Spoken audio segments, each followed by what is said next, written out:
बिस्मिल्लाहिर्रहमानिर्रहीम। अस्सलाम वालेकुम। This is doctor Faiza Shaikh and I am very happy कि आप लोग मेरी वीडियोस को लाइक भी करते हैं, पसंद भी करते हैं, क्यूरीज भी करते हैं। आज very common and dominant topic आपके साथ डिस्कस करने जा रही हूँ। इस टॉपिक के बारे में मुझे बहुत सारी क्यूरीज रिसीव्ड हुई हैं कि नर्व स्पैन क्यों होता है, नर्व स्पैन क्या है, और ये आजकल बहुत ज़्यादा कॉमन है। तो बेसिकली देखिए, नर्व स्पैन को न्यूरोपैथिक पेन भी कहा जाता है। तो आज मैं इसको डिटेल में आपके सामने एक्सप्लेन करूँगी। तो इंशाल्लाह जो है आप इसके मुताबिक अकॉर्डिंग टू ट्रीटमेंट लीजिएगा, तो इंशाल्लाह you will gate advantages. Basically देखिए, न्यूरोपैथिक पेन जो होता है ना, वो एक माइल्ड और सेवियर भी हो सकता है सम टाइम, ठीक है। और ये it might be come and go, कभी कभी होता है, कभी चला जाता है, इस तरह भी होता है। और कभी कभी ऐसा होता है कि ये काफ़ी लॉन्ग अरसे तक रहता है। और स्पेशली जिनको डिजीज़ होती है लाइक डायबिटीज़ होती है, या शिंगलैंस होती है, या सेंट्रल नर्वस सिस्टम डिसऑर्डर हुआ होता है, तो इस वजह से भी न्यूरोपैथिक पेन जो है वो आपकी बॉडी में सर्वाइव कर सकता है। न्यूरोपैथिक पेन जो होता है ना, माइट नीड अ कम्बिनेशन होता है डिफरेंट ट्रीटमेंट्स का, जिसमें मेडिकेशंस होती हैं, कुछ फिज़िकल थेरेपीज़ होती हैं, साइकोलॉजिकल काउंसलिंग होती है, या सर्जरी होती है। इनके थ्रू हम जो है वो न्यूरोपैथिक पेन को जो है मीन्स रिलीफ दे सकते हैं। अगर मैं बात करूँ कि न्यूरोपैथिक पेन है क्या, नर्व पेन क्या है, तो वे देखें, न्यूरोपैथिक पेन जो है इसे एक नर्व पेन कहते हैं, जो हमारी रग का पेन होता है ना, रगों में पेन होता है। तो ये अक्सर जब आपका नर्वस सिस्टम जो होता है मलफंक्शंस होता है या डैमेज हो जाता है, कुछ ओवर थिंकिंग हो जाती है, कुछ ओवर टेंशन्स हो जाती हैं, कुछ मीन्स डिप्रेशन हो जाता है, इंसान डिस्ट्रेस्ड हो जाता है, तो ये जो है उसकी वजह से हमारी बॉडी जो है मीन्स ये सब कुछ जो है टॉलरेट करती है। You can feel pain from any of the various level of your nervous system, जिसमें पेरिफेरल नर्व्स होती हैं, और आपका स्पाइनल कॉर्ड इंक्लूड होता है, आपका ब्रेन इंक्लूड होता है। अगर आपका central nervous system consist of your spinal cord and brain पर, तो फेरिबल नर्व्स जो होती हैं are the ones that spread throughout the rest of your body होती हैं। तो ये प्लेसेस होती हैं लाइक जैसे organs, arms, legs, fingers, etc. अगर for example damage nerves fibres जो होते हैं वो सेंड करते हैं wrong signals to pain centres को इन योर बॉडी के अंदर, तो इसका जो रिज़ल्ट होता है वो न्यूरोपैथिक पेन हो जाता है। कि फॉर एग्ज़ाम्पल आपकी कोई नर्व्स डैमेज हो गई है, नर्व्स फाइबर जो हैं, तो फिर वो उनको सेंड कर देते हैं, रॉन्ग सिग्नल सेंड हो जाते हैं पेन के इन द बॉडी के अंदर।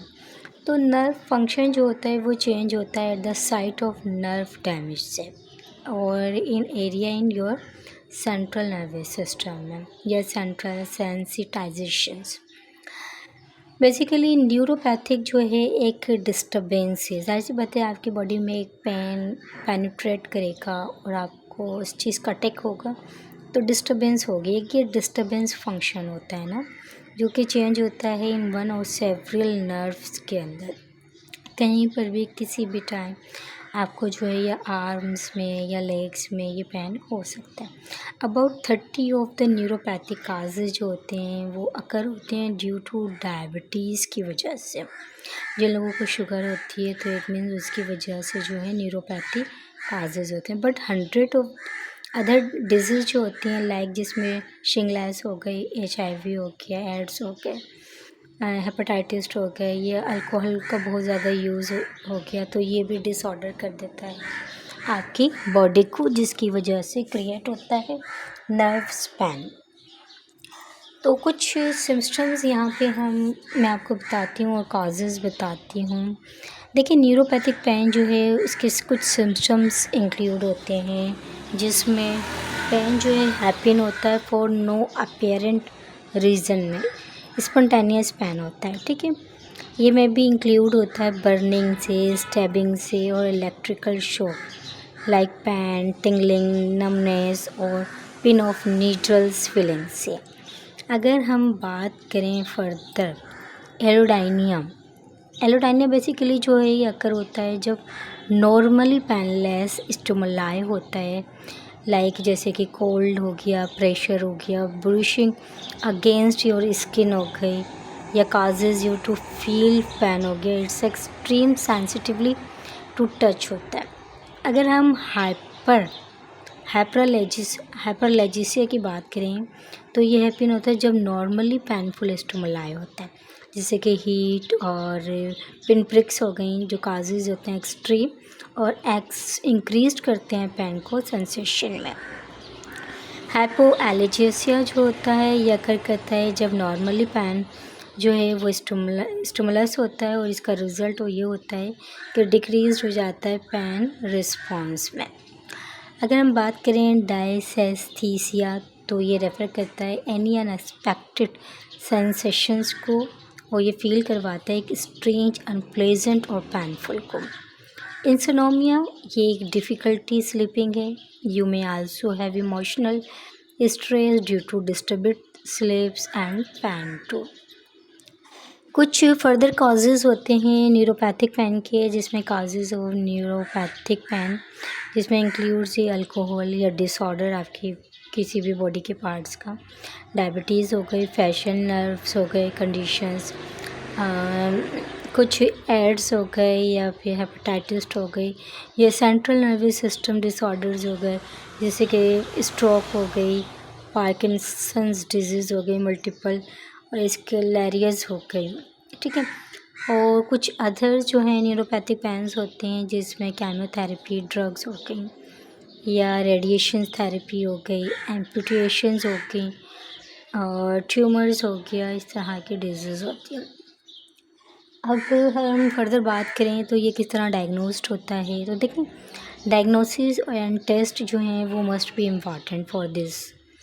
अगर आपकी हेल्थ केयर प्रोवाइडर जो है वो रिव्यू करता है और मेडिकल हिस्ट्री है जो है वो डू अ फिज़िकल एग्ज़ाम है, ये इट इज़ इम्पॉर्टेंट है। इफ़ योर प्रोवाइडर या कंसल्टेंट जो है वो जानता है कि क्या सस्पेक्ट्स हैं, यू हैव नर्व इंजरी है, रिकॉग्नाइज टिपिकल न्यूरोपैथिक सिम्टम्स हैं, या then they will try to find the underlying causes हैं। हम किस तरह मैनेज करें, एक क्वेश्चन था मेरे पास कि किस तरह मैनेज किया जाए, ट्रीटमेंट की जाए नर्व्स पेन की। तो देखिए न्यूरोपैथिक पेन जो ट्रीटमेंट होता है वो डिपेंड्स करता है ऑन द अंडरलाइंग काजेस, जिसमें आप क्या वर्क करते हैं, आपका यूनिक सिस्टम्स क्या हैं, आपके जो प्रोवाइडर हैं विल क्रिएट करते हैं एक पर्सनलाइज्ड प्लान जो बेस्ड करता है ऑन दोज फैक्टर्स के ऊपर, जिसमें ट्रीट किया जाता है अंडरलाइंग डिजीज़, जिसमें रेडिएशंस हो गई, जैसे फॉर एग्जांपल रेडिएशंस हो गई, थेरेपी हो गई, सर्जरी हो गई, श्रिंक्स और ट्यूमर्स हो गए, कुछ प्रोवाइडर पेन्स रिलीव्स हो गए, मेंटेन फंक्शनैलिटी हो गई या इम्प्रूव योर इक्वालिटी हो गई। अगर हम ओवर द काउंटर बात करें तो पेन रिलीव्स दीज इंक्लूड्स करता है मेडिकेशंस पर, और इसमें बहुत सारी मेडिकेशंस इंक्लूड होती हैं और उसके थ्रू जो है you can take the relief. अगर हम प्रिवेंशन की बात करें कि न्यूरोपैथी को किस तरह प्रिवेंट किया जा सकता है, तो देखिए you can't always prevent nervous pain या नर्व पेन को, ये हैपनिंग हो सकता है किसी भी टाइप। तो आपको क्या करना है, स्टॉप स्मोकिंग करनी है। If you are getting a smoking on the daily basis तो इट मीन्स कि you should be stop over दिया। Find regular exercise routine than works of you करना चाहिए। Eat loads of fresh fruits, vegetable, whole grains and lean proteins. Limit your intake of beverages that contains alcohol etc. अगर हम एक outlook देखें for peoples with neuropathic pains, तो देखिए neuropathic pain जो है can be difficult to treat but it is usually not life threatening है। You will get the best result from combining rehabilitations with the support of your emotional, social and mental well-being. So the goal is to manage your pain and improve your quality of life with the help of pain. especially by using some of the methods of the mentions above. So this is all about the neuropathic pain. तो आपने क्या करना है, when should I see my health care provider, तो it means कि numbness, tingling, muscles weakness, uncontrolled twitching, frequently dropping objects that you are holding, stoop, तो ये होते हैं शुड आई सी। तो इन तमाम चीज़ों का जो है आपने ख़्याल रखना है। और एक क्वेश्चन था कि what does neuropathic pain feel like, किस तरह का होता है फील। तो देखिए पीपल्स कॉमनली डिस्क्राइब करते हैं नर्व पेन लाइक अ स्टैबिंग, जैसे चुभ रहा हो या शूटिंग हो रही हो या बर्निंग सेशंस हो रहा हो, काइंड लाइक इलेक्ट्रिकल शॉक की तरह। तो इसे कहा जाता है कि ये न्यूरोपैथिक पेन है। तो इसमें बहुत अपना ख्याल रखना है और मीन्स फिज़ियोथेरेपी करवाएं, वार्मनेस दें और साथ साथ वेजिटेबल, फ्रेश फ्रूट्स और रेगुलर एक्टिविटी और कैजुअल एक्टिविटीज़ को चेंज करें, वॉक करें, एक्सरसाइज करें, ठीक है। तो मीन्स कि if you will gate healthier your life, तो इट मीन्स कि you can't attack any nerve span. तो अपनी जो है वीकनेस ना होने दें बॉडी में, एक हेल्थियर और स्ट्रॉन्ग बने। तो वो तमाम चीज़ें जो आपके लिए बहुत ज़रूरी है, नेसेसिटी हैं, उन चीज़ों का यूज़ करना शुरू कर दें। मिल्क पिएं, दूध बहुत इंपॉर्टेंट है फॉर ऑल ऑफ देम आप लोगों के लिए। वेजिटेबल्स, फ्रेश जूसेस, इनका यूज़ जो है वो कंटेंट बढ़ा दें। पानी का बहुत ख्याल रखें, पानी जो है ज़्यादा से ज़्यादा पिएं। तो ये तमाम चीज़ें जो हैं वो मेंटेन कर सकती हैं और रिलीफ़ भी आपको जो है वो प्रोवाइड कर सकती हैं। टॉपिक अच्छा लगे तो मुझे ज़रूर बताइएगा, कमेंट्स कीजिएगा, मैं इंतज़ार करती हूँ आप लोगों के कमेंट्स का। और क्योंकि आप लोग की इस करेजेस की वजह से ही जो है मीन्स हमें भी जो है और वीडियोस बनाने का जो है मीन्स और टॉपिक्स पे वीडियो बनाते हैं आप लोग की इस करेजेस की ही वजह से, और कनेक्ट रहते हैं आप लोगों से। Don't forget like, share and subscribe too. तो इजाज़त दीजिए, दुआ में याद रखिएगा। अल्लाह हाफ़िज़, अपना बहुत ख्याल रखिएगा। अल्लाह हाफ़िज़।